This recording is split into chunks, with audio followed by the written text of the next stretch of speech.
हाँ हेलो नमस्कार दोस्तों, global science research YouTube channel फिर से आपका स्वागत है।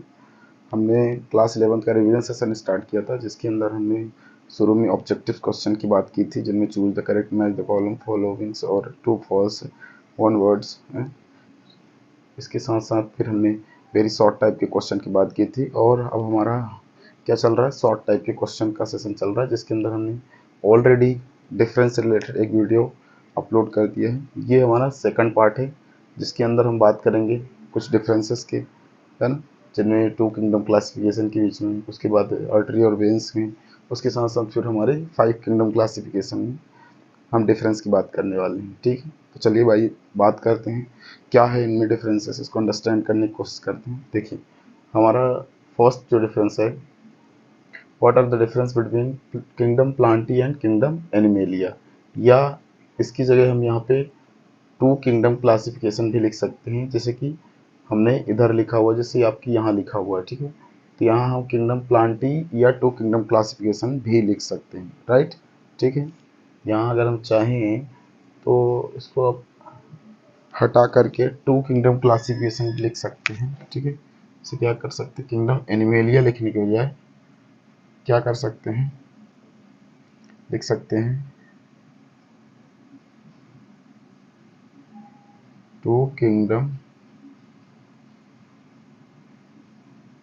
ऑफ क्लासिफिकेशन, या classification of two kingdom classification. ठीक है,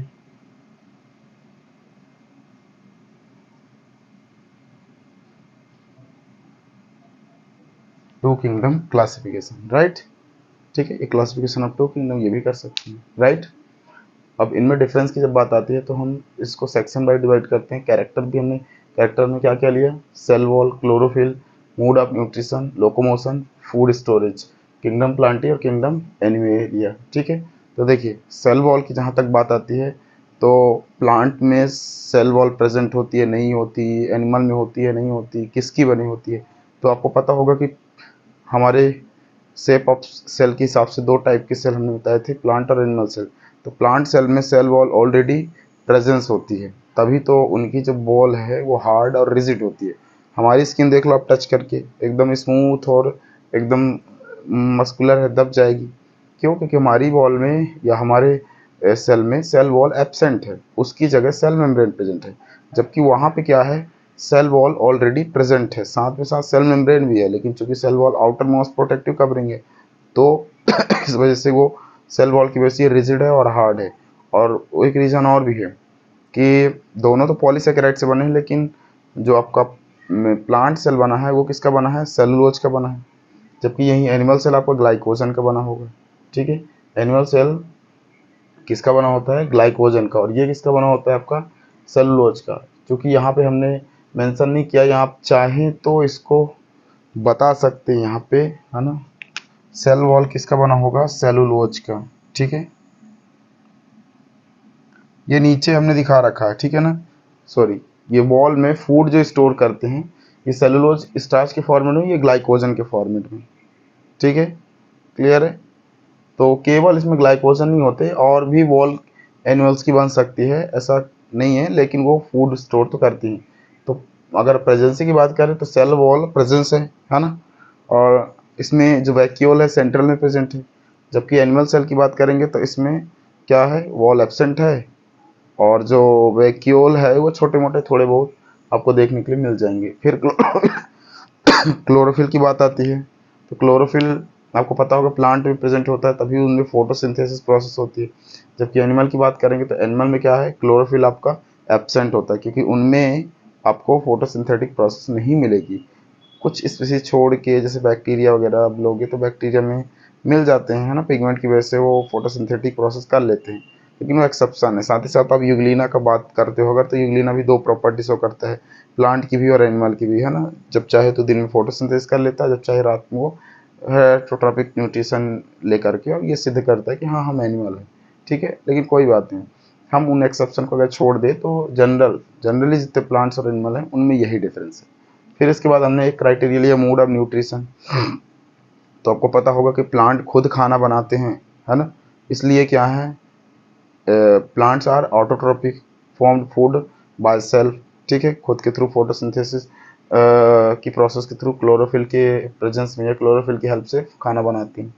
और इधर देखेंगे अगर बात करेंगे किंगडम एनिमल में, तो किंगडम एनिमल में आपको क्या मिलेगा, किंगडम एनिमल में ये खाना खुद नहीं बनाते बल्कि दूसरे पर डिपेंड होते हैं, इसलिए क्या होते हैं, हेटेरोट्रॉपिक। तो क्या है, they are heterotrophic and depend upon food from another species, ये खाने के लिए दूसरे स्पीसीज पर डिपेंड होते हैं। फिर बात करते हैं लोकोमोशन की, तो लोकोमोशन की अगर बात करेंगे तो ये आपको पता होगा कि प्लांट है इनएक्टिव लोकोमोशन करते हैं, प्रेजेंस ऑफ इनएक्टिव लोकोमोशन या absent of locomotion, locomotion process absent होती है, या इनएक्टिव हमने इसलिए बोला, या स्लो लोकोमोशन कह सकते हो, है ना, लेस एक्टिव। क्यों, क्योंकि कुछ ऐसे प्लांट होते हैं जो मूव तो करते हैं, मूव मतलब चलना, जैसे रनर प्लांट आपने देखा होगा जो ज़मीन में चलता रहता है, ऐसे प्लांट जैसे शकरकंद ले लो, है ना, उसके अलावा पुदीना ले लो, है ना, ऐसे प्लांट होते हैं जो चलते रहते हैं, तो वो लोकोमोशन नहीं है, वो मूवमेंट है।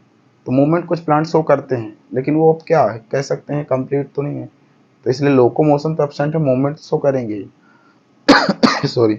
इसके बाद इधर एनिमल्स की बात करेंगे, तो ये एनिमल्स लोकोमोशन एक्टिव शो करते हैं, इनमें किसी न किसी बॉडी पार्ट के थ्रू तो करेगा ही करेगा, चाहे वो कितना भी छोटा है। यहाँ तक कि अमीबा देखो, उसके पैर नहीं है फिर भी वो अपने पॉड के थ्रू करता है, तो कहीं ना कहीं एनिमल्स में तो आपको मिलेगा, ठीक है। इसके बाद फिर क्या है next, food storage. Food storage की अगर बात करेंगे तो इनमें प्लांट्स में फूड स्टोरेज स्टार्च, सेलुलोज, है ना, या किसी भी पॉलीसेकेराइड के फॉर्मेट में इसमें प्रेजेंस दिखेगा। जबकि वही बात करेंगे आपका, ये है क्या, सेलुलोज स्टार्च, ये पॉलीसेकेराइड है। अगर आपको देखना हो प्रैक्टिकली तो आप पोटैटो लो, पोटैटो को जब आप काटते हो तो काटने के बाद एक चिपचिपा सा मटेरियल निकलता है, वो स्टार्च है, ठीक है। और प्लांट से जो चिपचिपा फ्लूइड निकलता है वो आपको सेलुलोज मिल जाएगा, ठीक है ना। एक बात ध्यान रखिएगा, एनिमल पहले सेलुलोज डाइजेस्ट कर सकता था, अब नहीं कर पाता। क्यों, क्योंकि उनमें वो अपेंडिक्स जो ऑर्गन था वो डाइजेस्ट करने वाला, वो एनिमल में प्रेजेंट है, बाकी में ह्यूमंस में नहीं है, ठीक है, ह्यूमंस में धीरे धीरे कम हो गया, तो ये ध्यान रखिएगा। जबकि इसमें एनिमल्स में जो फूड प्रेजेंस है वो किस फॉर्म में, ग्लाइकोजन के फॉर्मेट में, ठीक है, तो ये आपको ध्यान रखिएगा, क्लियर है। उसके बाद अगर बात करेंगे नेक्स्ट दोस्तों, आई होप इतना तो आपको क्लियर हो गया होगा। इसके बाद नेक्स्ट बात करेंगे, what are the difference between artery and veins. Artery और वेन्स की अगर आप बात करोगे ना, तो इसको भी हमने कैरेक्टराइज किया है, ठीक है, blood, wall, colour, pigment, direction और प्रेशर, ठीक है। इनके बेसिस पर हमने इसे डिफरेंस करके हमने इसे कैटेगराइज करने की कोशिश की, जिसके अंदर क्या है, ब्लड की सबसे पहले बात करते हैं। तो आपको पता है कि हमारी बॉडी में इतना एक पूरा एकदम एक सिस्टम फैला हुआ है जिसको सर्कुलेटरी सिस्टम बोलते हैं, जिनके थ्रू बॉडी का फ्लूइड वगैरह सर्कुलेट करता है, आपको पता होगा। उस फ्लूइड के साथ ब्लड भी सर्कुलेट करता है ना। तो काफ़ी अच्छा खासा लंबा वायर आपको देखने के लिए मिलेगा, और उसी वायर के थ्रू बॉडी में ब्लड सर्कुलेट करता है, ठीक है ना, या ट्यूब कह सकते हो, ट्यूब में ब्लड सर्कुलेट करता है। अब ये ट्यूब दो टाइप का होता है, एक वो ट्यूब जिसमें हमारे बॉडी का शुद्ध रक्त सर्कुलेट करता है, प्योर ब्लड सर्कुलेट करता है, ऑक्सीजनेटेड ब्लड सर्कुलेट करता है, उसको बोलते हैं क्या, हम उसको बोलते हैं आर्टरी। और एक ऐसा ट्यूब है जिसमें जो हमारा प्योर ब्लड गया और जाते जाते इम्प्योर हो गया और वो लौटता है, लौटने के लिए भी तो एक चाहिए ना, तो एक जाने वाला रास्ता, आपने डिवाइडर देखा होगा बड़ी बड़ी सिटी में, तो एक जाने वाले रास्ते होते, एक आने वाले। इसी तरीके से हमारे बॉडी में भी दो ट्यूब गई हैं, एक ब्लड को ले जाएगा बॉडी में और एक बॉडी से लेके आएगा, ठीक है ना। अब एक ट्यूब जब लेके जाता है तो प्योर लेके जाता है, जब लेके आता है तो कैसा लेके आता है, खराब, मतलब इम्प्योर। तो ब्लड में उसी बेसिस पर इन्होंने कैटेगराइज किया, एक आर्टरी है जो प्योर ब्लड सर्कुलेट करती है, एक वेन्स है जो इम्प्योर ब्लड सर्कुलेट करती है, वेन ये वेन्स, ठीक है ना। अब वेन्स इसलिए मैं बोल सकता हूँ इसमें क्योंकि बहुत सारी वो गई होती है, ठीक है ना, ट्यूब गई होती है, एक तो गई नहीं होती, आर्टरीज या वेन्स भी कह सकते हो, है ना, आर्टरी या वेन, चलो कोई बात नहीं, यही ठीक है ना? आप इतना तो समझदार हो। देखिए अब अगर इनमें डिफरेंस की बात करें तो हमने ब्लड के बेसिस पर देखिए, आर्टरी प्योर ब्लड सर्कुलेट करती है, ऑक्सीजनेटेड ब्लड सर्कुलेट करती है, ठीक है ना। क्यों, क्योंकि इसमें जो पिगमेंट प्रेजेंट होता है वो हीमोग्लोबिन प्रेजेंट होता है, एक्सेप्ट किसको छोड़ करके, पल्मोनरी आर्टरी को छोड़कर। क्यों, क्योंकि आपको पता है कि रूल के हिसाब से जो बॉडी से ब्लड को छोड़ता है वो क्या कहलाता है, आर्टरी। तो आपको पता होगा कि हमारी बॉडी से एक ऐसी भी ट्यूब है जो क्या करती है, ब्लड को ब्लड को आपको क्या करती है, लंग्स में लेके जाती है, ठीक है, लंग्स में लेके जाती है। अब लेके तो बॉडी हार्ट से ही जा रही है। बहुत सारी ऐसी आर्टरीज हैं जो प्योर ब्लड लेके जाती हैं, लेकिन एक वेन्स ऐसा है जो क्या करता है, एक वेन्स ऐसा है जो क्या करता है, इम्प्योर ब्लड को लेके जाता है, ठीक है, क्लियर है। इसलिए उधर वेन्स में एक पल्मोनरी वेन्स को छोड़कर, और चूंकि प्योर ब्लड की जब सीरीज चल रही होती है तो जहाँ पूरी बॉडी की आर्टरीज ब्लड लेके जा रही होती है हार्ट से, वहीं एक आर्टरीज जो आपकी लंग से आती है, या पल्मोनरी आर्टरी कह सकते हैं, एक आर्टरीज जो लंग से आ रही होती है वो प्योर ब्लड को ला रही होती है। केवल प्योर ब्लड हार्ट से जाता है, आना नहीं चाहिए। अब हमेशा जाएगा तो कहीं ना कहीं से तो प्योर होके आएगा ना, तो लंग से तो प्योर होके आता है। इसलिए रूल के हिसाब से जो आ रही होती हैं वो आर्टरी होते हुए किसमें कन्वर्ट हो जाती हैं, वेन में। क्यों? क्योंकि जो आ रही हैं हार्ट में तो वो वेन है, जो हार्ट से जा रही हैं वो आर्टरीज है। तो जो इम्प्योर ब्लड लेके जाती है लंग्स में, क्योंकि वो हार्ट छोड़ रही है, भले इम्प्योर हो, तो वो क्या हो जाती हैं, ऑटोमेटिक आर्टरी में कन्वर्ट हो जाती हैं। भले इम्प्योर ब्लड ही लेके जाए लेकिन आर्टरी में कन्वर्ट हो जाती है। तो पल्मोनरी आर्टरी जो इम्प्योर ब्लड लेके लंग्स में जाए, जो कि हार्ट छोड़ रही इसलिए आर्टरी है, और पल्मोनरी वेन्स चूँकि वो ब्लड बॉडी में ला रही है इसलिए वो वेन्स है, और ला कैसी रही है, प्योर है। तो जबकि प्योर में तो इम्प्योर ब्लड सर्कुलेट करता है, लेकिन यहाँ पे क्या करना पड़ेगा, आपको ध्यान रखना पड़ेगा कि वो ला रही है इसलिए नाम पड़ा वेन्स। अब वो प्योर ला रही है इम्प्योर ला रही है इससे मतलब नहीं, कंसेप्ट तो कंसेप्ट, लाने वाला वेन्स ही कहलाएगा, वो चाहे प्योर हो चाहे इम्प्योर हो। इसलिए ध्यान रखना, जब आर्टरी की बात आती है तो यहाँ एक्सेप्ट पल्मोनरी आर्टरी को छोड़कर, जब यहाँ बात आती है एक्सेप्ट पल्मोनरी वेन तो पल्मोनरी वेन्स को छोड़कर, ठीक है ना, सॉरी, क्लियर है। तो ध्यान रखिएगा, ऑक्सीजनेटेड यहाँ डीऑक्सीजनेटेड, यहाँ इम्प्योर ब्लड वहाँ प्योर ब्लड, यहाँ पल्मोनरी आर्टरी को छोड़कर, यहाँ पल्मोनरी आर्टरी छोड़कर, यहाँ पल्मोनरी वेन्स को छोड़कर। अब सेकंड डिफरेंस देखिए दोस्तों, इसमें वॉल की बात करते हैं, ठीक है ना, वॉल की। तो जब वॉल की आती है तो आर्टरी की वॉल क्या होती है, थोड़ी रिजिड थिकर, है ना। क्यों होती है? क्योंकि आपको पता है जब ब्लड सर्कुलेट करता तो हाई स्पीड में सर्कुलेट करने की वजह से हमारी ब्लड की ट्यूब एकदम फूल जाती है, एकदम टाइट हो जाती है। कितने स्पीड से सर्कुलेट करता है, हमने आपको इसमें मेंशन किया होगा कहीं ना कहीं, कितना, 120 की स्पीड से। मेंशन नहीं किया हुआ क्या, ये नीचे किया हुआ, ये 120 mmHg मिलीमीटर ऑफ मर्करी, इसकी स्पीड से ये सर्कुलेट करता है, जिसकी वजह से हमारी ब्लड की जो आर्टरीज हैं वो फूल जाती है, टाइट हो जाती है।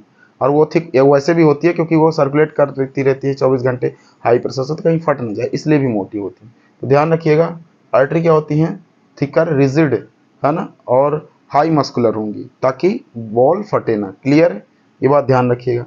जबकि वहीं आप बॉल की बात करते हैं वेन्स में, तो वेन्स में क्या होती है आपका, ये थिन होती है, ठीक है ना। क्यों?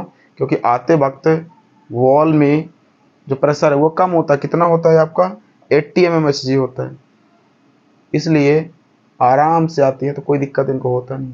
अच्छा, आपको डाउट होगा कहीं आराम से आती है तो आराम से बिना प्रेशर क्या कैसे पाएगी। तो इनमें देखिए, किसी मान ली ट्यूब है ना, ये ब्लड नीचे से आ रहा है, तो यहाँ बीच बीच में क्या डले हैं, वॉल डले हैं, बीच बीच में क्या डले हुए हैं, वॉल, ताकि एक बार ब्लड ऊपर आए तो वो वॉल क्लोज जाती है, फिर ऊपर आएगा झटके से तो वॉल क्लोज जाएगी, है ना। इस तरीके से वो ऊपर तक आती है, समझ में।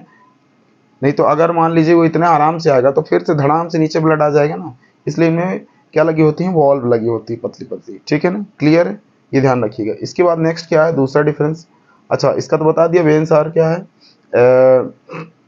थिन है और कैलोप्सिडल वॉल है, ठीक है ना। कैलोप्सिडल वॉल में ना वही बीच बीच में वॉल डली हुई है, उसी को इन्होंने कैलोप्सिडल वॉल बोला, ठीक है, क्लियर, जिसकी भी मैं बात कर रहा था। इसके बाद नेक्स्ट अगर बात करें दोस्तों कलर की, तो कलर में आपके जो आर्टरीज हैं, चाहे ब्लड की बात करो या चाहे आपके जो ट्यूब गई होती है उनकी बात करो, वो कलर में कैसे होते हैं, रेड होते हैं।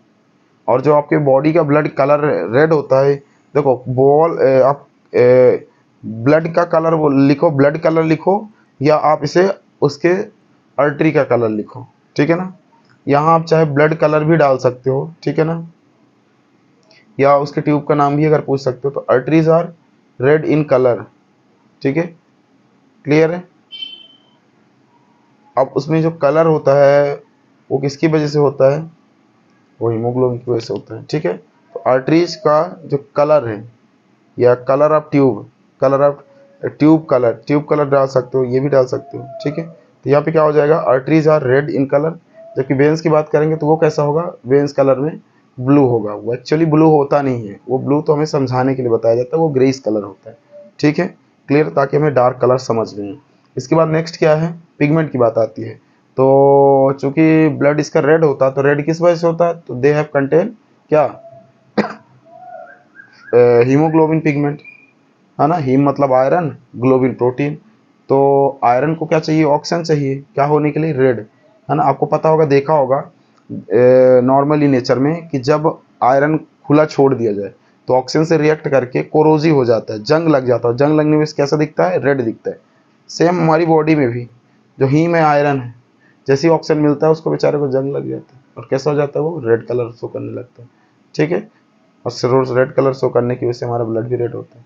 यही बात इसमें आती है बेंस में। तो बेंस में क्या है, ऑक्सीजन जैसे ही हटा, तो ऑक्सीजन के हटने की वजह से या ऑक्सीजन के साथ कार्बन डाइऑक्साइड जुड़ गया, तो कार्बन डाइऑक्साइड जुड़ने की वजह से क्या बन जाता है, CO2 बन जाता है ना। जैसे ही ग्लूकोज को डाइजेस्ट करेगा तो वहाँ से कार्बन तो निकलेगा, ये ज्वाइंट होकर के CO2 बना लेता है, कार्बन डाइऑक्साइड। और कार्बन डाइऑक्साइड की वजह से इसके ब्लड का कलर जो है वो चेंज हो जाता है और ब्लू में कन्वर्ट हो जाता है। और वो किसकी वजह से होता है, हीमोसाइनिन की वजह से। क्लियर, उसमें साइनिन प्रोटीन प्रेजेंस होता है, इतना आप ध्यान रखिएगा। क्लियर है। इसके बाद नेक्स्ट बात करते हैं दोस्तों डायरेक्शन की। तो जब चूंकि अब आर्टरी की बात करेंगे तो जो फ्लो ऑफ डायरेक्शन है, ठीक है ना, वो आर्टरी से कहाँ जाता है, arteries carries blood away from heart to the different part of body. हमें पहले ही बताया कि जो बॉडी से हार्ट आपका हार्ट से जो बॉडी तक, बॉडी के डिफरेंट पार्ट तक ब्लड को लेके जाएगा वो क्या कहलाएगा, आर्टरी। और जो ब्लड लेके आएगा वो क्या कहलाएगा, वेन्स। अब चूंकि इसमें किसको छोड़ करके हमने यहाँ पे बता दिया, एक्सेप्ट पल्मोनरी आर्टरी को छोड़कर, यहाँ एक्सेप्ट किसको, पल्मोनरी वेन्स को छोड़कर, है ना। जनरली आप बात करोगे तो रूल के हिसाब से ही काम करते हैं। ठीक है, फिर इसके बाद बात करते हैं दोस्तों आपका प्रेशर। ठीक है, ब्लड प्रेशर की बात करेंगे या ट्यूब में जो प्रेशर है, तो द प्रेशर इज हाई। क्यों होता है हाई, क्योंकि आपको पता है 120 mmHg की स्पीड से जब कोई ब्लड जाएगा तो ओबियसली ब्लड प्रेशर कितना हो जाएगा, ये 120 mmHg पर में है ना। क्लियर, पर मिलीमीटर में। आपको आपके बॉडी में कितना ब्लड सर्कुलेट करता है, आपके बॉडी में सर्कुलेट करता है कितना, 5 लीटर ब्लड। तो 5 लीटर ब्लड जब फटाफट जल्दी जल्दी फेंकेगा तो सोच सकते हैं कितना प्रेशर होगा। ये तो 120 पर मिलीमीटर का है, ये बात ध्यान रखिएगा। इधर बगल में आ जाओ तो बगल में आपको देखने के लिए मिलेगा क्या, वेन्स में, कि डायरेक्शन की बात अगर करेंगे तो इसमें क्या है, vein carries blood various part of the body forward to the heart. ठीक है, बॉडी से ब्लड को कहाँ भेजा जाता है, फॉरवर्ड टू हार्ट, हार्ट की ओर भेजा जाता है। यहाँ फॉरवर्ड द की जगह फॉरवर्ड टू हार्ट लिख सकते हो, किसकी ओर, फॉरवर्ड टू हार्ट, हार्ट की ओर, फॉरवर्ड टू हार्ट। क्लियर है, किसकी ओर, हार्ट की ओर। ठीक है, इसके बाद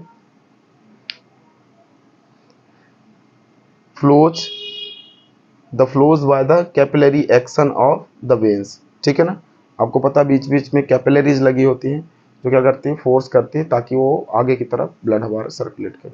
तो आई होप ये आपका आर्टरी और वेन्स में डिफरेंस आपको समझ में आ गया होगा। इसके बाद हम नेक्स्ट बात करते हैं दोस्तों, हमारा नेक्स्ट डिफरेंस है what are the difference between living and non living. ठीक है, क्लियर। अब बात कर लेते हैं लिविंग और नॉन लिविंग में। तो ये तो बहुत बार आपने पढ़ लिया होगा, तो आपको मेरे हिसाब से बहुत आसान लगेगा, इसमें ज़्यादा दिक्कत नहीं होनी चाहिए। देखिए, अगर लिविंग और नॉन लिविंग के डिफरेंस की जब आप बात करते हो ना, तो आपको क्राइटेरिया तो डिसाइड करनी पड़ेंगे। तो क्राइटेरिया में हमने सेलुलर ऑर्गेनाइजेशन लिया, ठीक है। उसके बाद यहाँ डबल कैसे डाल दिए, सॉरी, यहाँ थोड़ा सा ऑप्शन चेंज कर लीजिए, तभी तो मैंने सोचा सिक्स्थ कैसे हो गया। देखिए, ये पूरा है सेलुलर ऑर्गेनाइजेशन, ये पूरा है। दूसरा है सेफ, तीसरा है आपका ग्रोथ, चौथा है आपका न्यूट्रिशन, पांचवा है आपका रिप्रोडक्शन, सिक्स्थ आप लाइफ साइकिल कर सकते हैं। ठीक है, क्या कर सकते हैं, लाइफ साइकिल कर सकते हैं। थोड़ी सी जगह तो कम बची है, कोई बात नहीं, यहाँ कर देते sixth number life cycle. Life cycle. Clear है, राइट। अब देखिए, अगर आप डिफरेंस की बात करेंगे तो लिविंग नॉन लिविंग क्राइटेरिया में क्या बोला, सेलुलर ऑर्गेनाइजेशन, मतलब कोई भी लिविंग सेल से ऑर्गेनाइज होकर टिश्यू ऑर्गन सिस्टम बना पाती है नहीं बना पाती। शेप साइज, लिविंग का शेप साइज चेंज होता है या फिक्स रहता है। जबकि ग्रोथ की बात करेंगे, ग्रोथ प्रेजेंस पाई जाएगी या नहीं, न्यूट्रिशन ये लेते हैं या नहीं लेते, रिप्रोडक्शन करते हैं या नहीं करते, साथ ही साथ लाइफ साइकिल मतलब बर्थ होना और डेथ होना। This process is called life cycle. ठीक है, तो आई होप इतना तो आपको क्लियर हो गया होगा। देखिए, लिविंग की अगर बात करेंगे तो लिविंग में क्या है, लिविंग थिंग्स अपना कैरेक्टर तो शो करेगी, है ना। तो इसलिए इसमें क्या लिखा हो, लिविंग थिंग्स सोज क्या, डेफिनेट पैटर्न। ठीक है, क्लियर। लिविंग कैसे करेगा, सोच करेगा, डिफरेंट डेफिनेट पैटर्न मतलब फिक्स पैटर्न दिखाएगा, है ना। जबकि वही बात करते हैं कहाँ, नॉन लिविंग में, तो वो डेफिनेट पैटर्न शो नहीं करते। किस मामले में, सेलुलर ऑर्गेनाइजेशन के मामले में। मतलब कि जैसे एक सेल टिश्यू ऑर्गन सिस्टम बना सकती है, जबकि वही नॉन लिविंग अगर वो सेल है, बाय द वे मान लेते हैं, तो वो सेल ही रहेगा, टिश्यू ऑर्गन में नहीं कन्वर्ट होगा, क्योंकि उनमें सेलुलर मेटाबॉलिक प्रोसेस हो ही नहीं रही है, तो वो सेल कैसे डेवलप होगी। तो ये बात आप ध्यान रखिएगा। नॉन लिविंग में एक कोई अगर सेल आता है तो वो वायरस को हम काउंट करते हैं, वायरस की कोई सेलुलर बॉडी होती नहीं है जब तक कि ना वो किसी की बॉडी में एंट्री करे। ठीक है, तो आई होप इतना आपको ध्यान रखना है। क्लियर है। अब आते हैं दोस्तों नेक्स्ट, सेकंड क्या है, शेप एंड साइज की बात करते हैं। शेप एंड साइज की अगर बात करेंगे तो क्या इनमें वाकई में शेप एंड साइज प्रेजेंस होगा लिविंग में, तो बिल्कुल प्रेजेंस होगा। ठीक है ना, लिविंग में आपका ये लिविंग थिंग्स है डेफिनेट शेप और साइज। जैसे मैं एक लिविंग हूँ, मेरे बॉडी का शेप साइज आपको दिख रहा होगा। ठीक है ना, पहले मैं छोटा था तो थोड़े बहुत हमारे सेल रहे होंगे, बॉडी बड़ा हुआ तो बहुत बड़े बड़े सेल आ गए, है ना। मतलब बड़े बड़े का मतलब बहुत ज़्यादा डेवलप हो गए, तो कहीं ना कहीं हमारी बॉडी में सेल डेवलप हुए, सेल टिश्यू ऑर्गन ऐसे बना, तब तो जाके कहीं इतनी लंबी बॉडी बनी ना। यही बात अगर हम एनिमल में करेंगे तो एनिमल में आपको देखने को नहीं मिलेगा, है ना। क्लियर है, ये चीज़ें आपको क्या करना है, ध्यान रखना, राइट। उसके बाद अगर आप बात करोगे नेक्स्ट, अच्छा ग्रोथ की बात आती है, तो ग्रोथ देखिए, अगर एक फॉर्मेट देखें तो दोनों में ग्रोथ होती है। जैसे मान लीजिए हिमालय को आपने सुना होगा कि हिमालय की हाइट बढ़ रही है, वो इनडायरेक्ट ग्रोथ है, वो डायरेक्ट ग्रोथ नहीं है ना। वो किसी फूड वगैरह इस्तेमाल करके नहीं हो रहा है, वो किसी न किसी मीडियम के थ्रू हो रहा है। जबकि हम लोगों का क्या है, डायरेक्ट ग्रोथ है। तो ये ध्यान रखिएगा, हम लोग का इंटरनल ग्रोथ इज फाउंड, जबकि उनमें क्या है, इंटरनल ग्रोथ एब्सेंट है, वो केवल एक्सटर्नल ग्रोथ दिखेगा, है ना। उसके बाद ग्रोथ के बाद न्यूट्रिशन की जब आप बात करते हो ना दोस्तों, न्यूट्रिशन के बाद में क्या आएगा, न्यूट्रिशन ओबियसली लिविंग होगा तो खाना पीना तो उसको चाहिए ही होगा, तो न्यूट्रिशन इसमें क्या होगा, रिक्वायर्ड होगा, कहाँ, लिविंग में। जबकि आप बात करोगे नॉन लिविंग में, तो न्यूट्रिशन की रिक्वायर्ड नहीं होती। ठीक है, क्लियर है, वो नॉन लिविंग है, वो खाना नहीं खाते, है ना, एब्सेंट ऑफ न्यूट्रिशन। जबकि आप बात करो नेक्स्ट रिप्रोडक्शन की, तो रिप्रोडक्शन में भी जो खाना खाएगा वो रिप्रोड्यूस करेगा, अपनी जनरेशन लाएगा, जो खाना नहीं खाएगा वो नहीं करेगा। तो ओबियसली है, इसमें रिप्रोडक्शन होगा, उसमें रिप्रोडक्शन नहीं होगा। अब इसमें रिप्रोडक्शन में भी सेक्सुअल सेक्सुअल किस टाइप का होगा, वो डिपेंड करता है स्पीसीज की। अगर वो यूनिसेलुलर है तो ओबियसली वो एसेक्सुअल करेगा, अगर मल्टी सेलुलर है तो सेक्सुअल करेगा। उसके बाद अगर नेक्स्ट बात करते हैं लाइफ साइकिल की, तो लाइफ साइकिल मतलब होता है, मैंने जन्म लिया, जन्म होने के बाद मैं बड़ा हुआ, इसके बाद धीरे धीरे एजेड होऊंगा, फिर बूढ़ा होऊंगा, फिर इसके बाद मेरी भी डेथ हो जाएगी। तो ये क्या है, एक लाइफ साइकिल है कि जन्म होना और डेथ होना। तो it is a process of birth and death, जन्म और मृत्यु तक के प्रोसेस को क्या बोलते हैं, लाइफ साइकिल। ठीक है, तो इसमें लाइफ साइकिल प्रेजेंट होगी, जबकि उसमें लाइफ साइकिल प्रेजेंट नहीं होगी। क्लियर है ना। लेकिन अगर इनडायरेक्ट तरीके से देखें तो उसका भी, जैसे अर्थ कहीं ना कहीं कभी न कभी बनी होगी, इनडायरेक्ट ही सही बनी होगी, एक टाइम के बाद इसका भी कहीं ना कहीं किसी से टकराएगी, कुछ ना कुछ होगा, तो इसका भी तो डेथ होना ही है। लेकिन ये इनडायरेक्ट मेथड है, ये कोई लिविंग को 100% डिफाइन करने का तरीका नहीं है। आज तक लिविंग को ही डिफाइन नहीं कर पाए तो क्या कह सकते हैं। ठीक है, इतना ध्यान रखिएगा। आई होप ये आपको डिफरेंस क्लियर हो गया होगा। अब उसके बाद नेक्स्ट बात करते हैं, what are the difference between 5 kingdom classification. हैं, आप बोलोगे दो ही दिख रहा है, बाकी 3 नीचे दिख रहे हैं। हाँ, हमने स्पेस की वजह से हमने इसको इसके तरीके से सेट किया कि हमारा स्पेस भी यूज हो जाएगा और हमारा डिफरेंस भी, क्लासिफिकेशन भी हम अच्छे से कर पाएंगे। ठीक है, लेकिन लिखा सब में होगा 5 किंगडम ही, आप देख सकते हो, है ना। What are the difference between 5 kingdom classification, what are the difference between 5 kingdom classification. ये क्वेश्चन भले अलग अलग दिख रहे हैं लेकिन है एक ही का, है ना। मैं क्वेश्चन भी चेंज कर सकता हूँ, ठीक है ना। आप अपने हिसाब से देख लेना, ठीक है ना। 2 में भी देख सकते हो, 3 में, 4, 5 में भी देख सकते हो। ठीक है, क्लियर। अब देखिए, अगर आप बात करोगे, क्लियर, 5 किंगडम क्लासिफिकेशन में, तो हम क्राइटेरिया दोनों में सेम लेके रखा है, हम इसको बस क्या करेंगे, ऑब्जर्व करते जाएंगे। देखिए सबसे पहले अगर बात करेंगे तो हम 5 किंगडम में इसको दिया किसने था, RH विटेकर ने दिया था। जब हमारे 2, 3, 4, 5 100% सक्सेस नहीं हुए, तब कहीं जाके 2 के बाद अगर कोई सक्सेस हुआ है तो वो 5 किंगडम क्लासिफिकेशन हुआ है। ठीक है, इतना आपको आइडिया आना चाहिए। अब देखिए इसमें कौन कौन है, kingdom Monera, kingdom Protista, kingdom Fungi, kingdom Animalia. Kingdom Monera में पूरे जितने भी बैक्टीरिया हैं वो सब इसमें आ जाएंगे। प्रोटिस्टा की बात करोगे तो प्लांट, फंजाई और एनिमल को, इनको छोड़ करके, ठीक है। यूनिसेलुलर फंजाई वगैरह थोड़ी बहुत आ जाएंगे और यूनिसेलुलर एल्गीज वगैरह आ जाएंगे, बाकी इनको छोड़ करके सारे जितने भी स्पीसीज है सबको भर दिया गया। इसी वजह से इसको क्या बोला जाता है, इसको बोला जाता है आपको किंगडम मोनेरा, किंगडम प्रोटिस्टा को गार्बेज ऑफ क्लासिफिकेशन। और ये चूंकि पुराना बहुत एंशियंट टाइम में आया, इसलिए इसको क्या बोला जाता है, किंगडम मोनेरा को एंशियंट ग्रुप, प्रोजिनेट ग्रुप, है ना, और या एकदम ओल्डेस्ट ग्रुप बोला जाता है, एंशियंट ग्रुप, ठीक है ना। ये बात ध्यान रखिए। बात वहीं आती है फंजाई की, तो फंजाई में ध्यान रखेंगे जितने भी फंगस स्पीसीज आएंगे वो सब फंजाई में आ जाएंगे। जितने भी प्लांट है वो सब किस में आएंगे, प्लांटी में। जितने भी एनिमल आएंगे वो किस में आएंगे, वो आएंगे आपका एनिमेलिया में। अच्छा आप बात करोगे इनके फादर, इनके ओरिजिनेटर का बता दिया आपने, इनका नहीं बताया, 2 किंगडम का। तो 2 किंगडम को नेचुरल तरीके से एरिस्टोटल ने दिया था और आर्टिफिशियल तरीके से कैरोलस लिनियस ने दिया था, ठीक है, मॉडर्नाइज तरीके से। देखिए अब क्राइटेरिया की जब बात आती है ना, तो इसमें भी लगभग कुछ कुछ क्राइटेरिया मिलते जुलते रहेंगे। सेल, सेल का टाइप, ठीक है, सेल और सेल का टाइप, ये थोड़ा सा टाइप ऊपर नहीं चला गया। देखिए सेल है, सेल का टाइप है, न्यूक्लियर मेम्ब्रेन है, बॉडी ऑर्गेनाइजेशन है, मोड ऑफ न्यूट्रिशन, इधर भी देख लो, सेल टाइप, सेल वॉल, अच्छा ऊपर नीचे कर दिए क्या,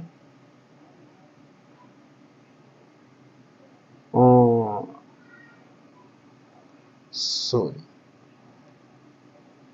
ऊपर नीचे कर दिया, इसको थोड़ा सा चेंज कर लीजिए। ये क्या होगा, सेल वॉल सेकंड वर्ड में आएगा, थोड़ा सा मैंने गड़बड़ कर दिया। ये है सेल टाइप,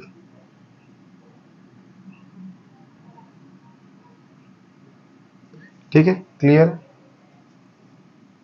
सेल टाइप कह सकते हैं, है ना, डेवलपमेंट के हिसाब से भी कह सकते हैं। तो देखिए अगर आप बात करोगे किसकी, cell type, cell wall, nuclear, body organisation, mode of nutrition, इधर भी cell type, cell wall, nuclear membrane, body और इसके बाद मोड ऑफ न्यूट्रिशन, ठीक है।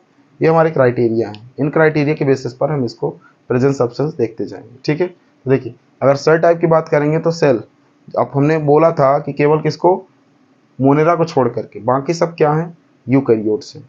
कुछ हद तक प्रोकैरियोट, उसमें प्रोटिस्टा में भी थोड़ी बहुत ऐसा लगता है कि प्रोकैरियोटिक होंगे, लेकिन नहीं है, डेवलप्ड है, इसलिए वो यूकैरियोटिक में भी आते हैं। तो अगर जंक्शन पूछे प्रोकैरियोटिक यूकैरियोटिक तो प्रोटिस्टा, जंक्शन पूछे प्लांट और एनिमल का तो क्या कह सकते हैं, प्लांट एनिमल, या कह सकते हैं प्रोकैरियोटिक यूकैरियोटिक, तो वो इन्हीं को मान सकते हैं, ठीक है ना, ध्यान रखिएगा। अब चलिए सेल टाइप की बात करते हैं। तो सेल टाइप में मोनेरा क्या करता है, प्रोकैरियोटिक, चूंकि एंशिएंट है, पुराना है। बाकी इसके बाद सब में यूकैरियोटिक, आंख मूंद के मार दो।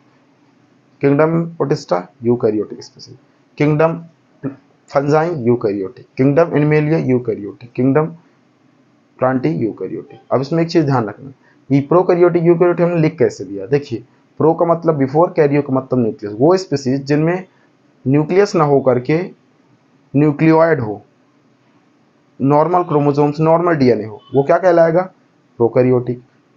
प्रो, यू का मतलब आफ्टर, कैरियो का मतलब न्यूक्लियस। जो न्यूक्लियस बाद में आए होंगे या सेल के आने के बाद, न्यूक्लियस आने के बाद सेल आए होंगे, इसका मतलब क्या है, उनमें न्यूक्लियस प्रेजेंट होगा, और न्यूक्लियस प्रेजेंट होगा तो वो क्या होंगे, वेरी डेवलप्ड सेल होंगे।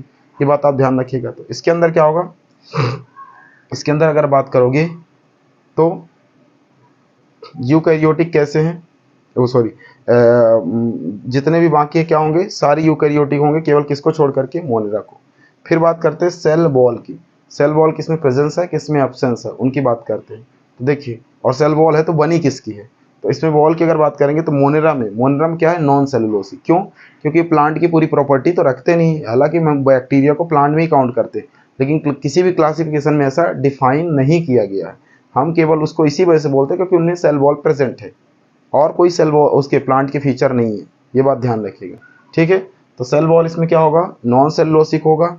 तो फिर किसका बना होगा, होता है तो पॉलीसेकेराइड और अमाइनो एसिड का, पॉलीसेकेराइड एंड अमाइनो एसिड का। जबकि बात करते हैं आप प्रोटिस्टा में, तो प्रोटिस्टा में क्या होगा, प्रेजेंस इन सम, कुछ में प्रेजेंस होगा, कुछ में नहीं होगा, कुछ में एब्सेंस होगा, ठीक है, ये कोई क्लियरेंस नहीं है।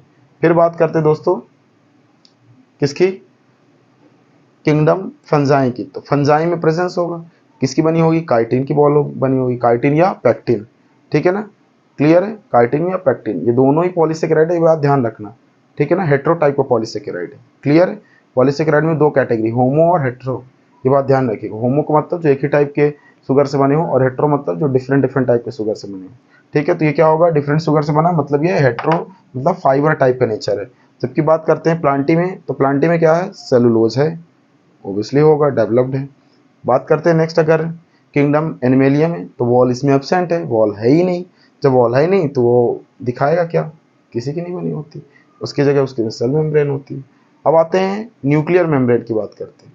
न्यूक्लियर मेम्ब्रेन किसमें प्रेजेंस है, तो हमने क्या बोला था, जब तक न्यूक्लियर मेम्ब्रेन इसमें प्रेजेंस नहीं होगी तब तक न्यूक्लियस हम इसे प्रॉपर मानते ही नहीं। तो इसमें न्यूक्लियर मेम्ब्रेन क्या होगी, एब्सेंट होगी। इसमें थोड़ा सा ये लिखा कैसे, एब्सेंट, ठीक है। इसमें क्या होगा, न्यूक्लियर मेम्ब्रेन एब्सेंट होगा, बाकी सब में प्रेजेंट है, ठीक है ना, सब में दिख रहा होगा present present present present, clear है, ध्यान रहेगा। उसके बाद नेक्स्ट क्राइटेरिया है दोस्तों बॉडी ऑर्गेनाइजेशन की। अगर बॉडी ऑर्गेनाइजेशन की बात करोगे तो इनमें क्या होगा, सेलुलर ऑर्गेनाइजेशन है, ओबियसली है, क्यों, क्योंकि ये लिविंग है ना, एक सेल से दूसरा सेल बना सकते हैं। जबकि वहाँ सेकंड बात करोगे उसमें भी है, थर्ड बात करोगे थर्ड वाले में, तो इसमें क्या होगा, अच्छा एक चीज़ और ध्यान रखिएगा, सेलुलर ऑर्गेनाइजेशन कैसा है, यूनिसेलुलर कह सकते हैं, कैसे कह सकते हैं, यूनिसेलुलर ऑर्गेनाइजेशन। यहाँ पे मेंशन करना चाहे तो कर सकते हैं, यूनिसेलुलर, ठीक है ना, यूनिसेलुलर, इसमें भी क्या है, यूनिसेलुलर ऑर्गेनाइजेशन, ठीक है, राइट। जबकि बाकी में आप देखोगे तो क्या होगा, मल्टी सेलुलर, एक से ज्यादा सेल है, इसका ऑर्गेनाइजेशन कैसा है, इसका है मल्टी सेलुलर। और मल्टी सेलुलर होने की वजह से ही, ठीक है ना, मल्टी सेलुलर होने की वजह से ही ये एक तरीके से लूज टिश्यू बनाते हैं, है ना, क्लियर है, क्योंकि ये फंजाई वगैरह है, टिश्यू से जब और आप सेल से जब टिश्यू बनेगा तो वो एक से ज़्यादा सेल एक लेयर बना सकते हैं।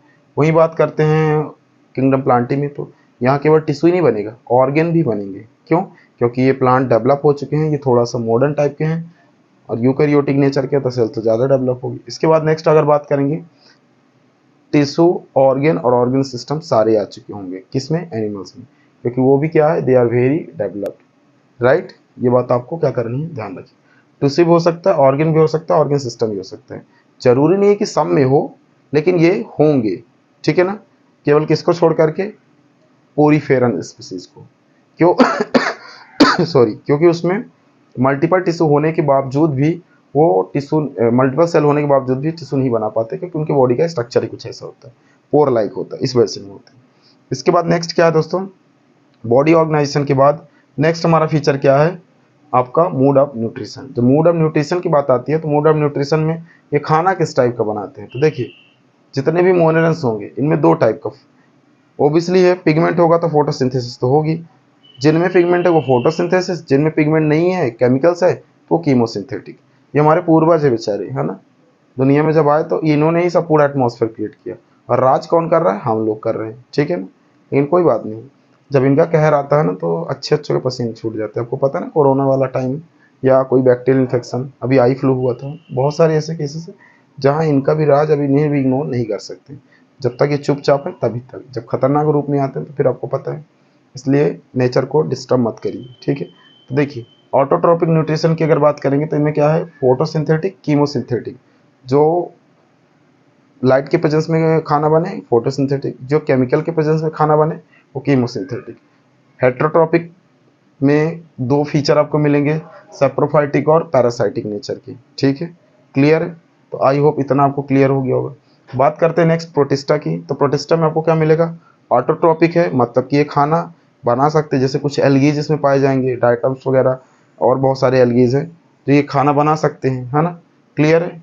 साथ ही साथ ये हेट्रोट्रॉपिक भी हैं, जैसे यूग्लिना ले लो, दिन में फोटोसिंथेसिस करता है, रात में कैप्चर करता है फूड वगैरह, शिकार करता है।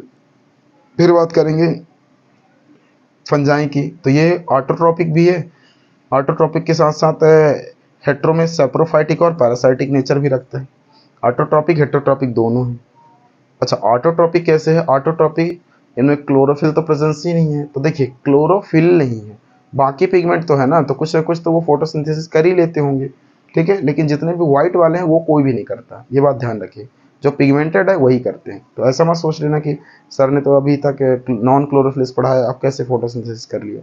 तो आपको पता होगा केवल ग्रीन में ही फोटोसिंथेसिस नहीं होती, बाकी पिगमेंट्स में भी होती है, बट डिफरेंस ये है कि उनमें कम होती है एज कम्पेयर टू क्लोरोफिल। ठीक है, तो ये दोनों टाइप के, सेप्रोफाइटिक और पैरासाइटिक। सेप्रोफाइटिक क्या होता है दोस्तों, जो सड़ी गली चीज़ों से फूड ले, और पैरासाइटिक क्या होता है, जो आपका डेड एंड डेकेइंग मैटर, दूसरे स्पीसीज पर डिपेंड हो।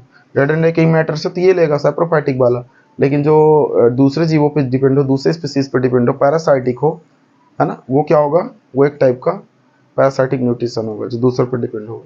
इसके बाद नेक्स्ट क्या है, ऑटोट्रॉपिक के साथ साथ ये फोटोसिंथेसिस, प्लांट है, ये फोटोसिंथेसिस करेंगे, ऑटोट्रॉपिक है, खुद पे खाना बनाएंगे खुद से और खुद यूज कर सकते हैं।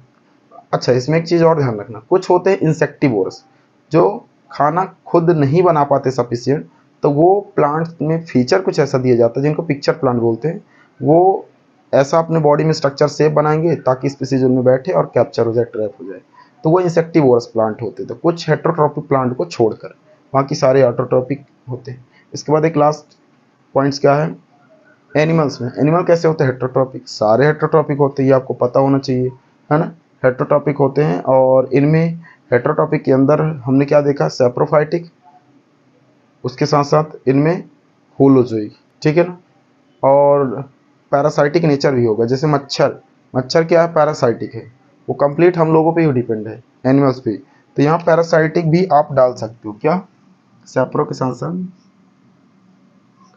पैरासाइटिक नेचर, ठीक है, क्लियर है? होलोजोइक क्या है, ये सेप्रो समझ में आता है, पैरासाइटिक समझ में आता, तो होलोजोइक क्या है, होलोजोइक मतलब जो फूड को इनगल्फ करके खाते हैं, निगल करके खाते हैं, वो क्या होते हैं, वो आपके होलोजोइक होते हैं। जैसे एग्जांपल में ले लो, सांप, सांप निगल करके खाता है, हम लोग ले लो, हम लोग निगल के खाते हैं, फ्रॉग निगल के खाता है, जितने भी एनिमल है ज़्यादातर क्या करते हैं, निगल करके खाना खाते हैं, है ना, वोलस काइम वगैरह बना करके, इसलिए उनको क्या बोलते हैं, उनको होलोजोइक बोलते हैं, है ना। और खासतौर से इनमें वो आएंगे जो दोनों टाइप के फूड लेते हैं, ऑटोट्रॉपिक हेट्रोट्रॉपिक दोनों टाइप के, सॉरी ऑटो हेट्रो नहीं, मतलब कि वेजिटेरियन नॉन वेजिटेरियन जो दोनों टाइप के फूड लेते हैं वो भी होलोजोइक में आ सकते हैं, ये बात ध्यान रखिएगा, क्लियर है? तो आई होप ये आपको सारे डिफरेंस समझ में आए होंगे, है ना, सारे पॉइंट्स क्लियर हो गए होंगे। अगर आपको कोई डाउट्स है तो आप कमेंट सेक्शन में डाल सकते हैं, हम अगले सेक्शन में इसको आपको डिफाइन कर देंगे, ठीक है। और ये पसंद आया तो वीडियो को लाइक करें, और साथ ही साथ अपने दोस्तों के साथ शेयर कर सकते हैं ताकि उनको भी बेनिफिट मिले, और अगर आप नए हैं तो इसे सब्सक्राइब कर सकते हैं। जय हिंद दोस्तों।